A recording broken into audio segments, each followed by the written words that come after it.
উনাহির অবিশ্বাস্য জোড়া গোলে কানাডাকে বিদায় করে দাপটে যে সবার আগে কোয়ার্টার ফাইনালে মুসলিম দেশ মরক্কো। কোয়ার্টার ফাইনালের টিকিট পেতে আজ স্বাগতিক কানাডার বিপক্ষে মাঠে নেমেছিল আফ্রিকার মুসলিম দেশ মরক্কো। একাধিক আক্রমণ করেও প্রথমার্ধে গোলের দেখা পায়নি কোনো দল। এদিন প্রথমার্ধে কেউ কাউকে এক চুলো চার দিয়ে কথা বলেনি। তবে দ্বিতীয়ার্ধে মাঠে নেমেই ভয়ঙ্কর রূপে ফিরে মরক্কোর আক্রমণ ভাগ। মুহুর্মুহুর আক্রমণে কানাডার রক্ষণ ভাগকে ব্যস্ত রাখে আশরাফ হাকিমির দল। তাতে ম্যাচের ৫০তম মিনিটেই গোলের দেখা পেয়ে যায় আফ্রিকার দেশটি। ডান প্রান্ত থেকে আশরাফ হাকিমি ফ্রি কিক থেকে সরাসরি শট না নিয়ে কৌশলে বল পাঠান বক্সের কাছাকাছি থাকা আজিদিন উনাহিকে।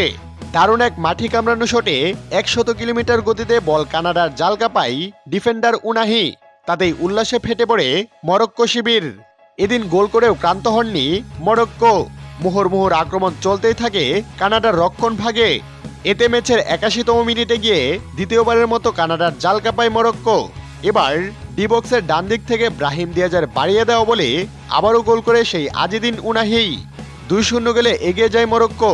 বিপরীতে অবশ্য কানাডাও বেশ কয়েকটি অন টার্গেট শট নেই, তবে সেগুলো বারবার গোলপোস্টের সামনে দারুণভাবে প্রতিহত করে মরক্কোর গোলকিপার ইয়াসিন বোনো।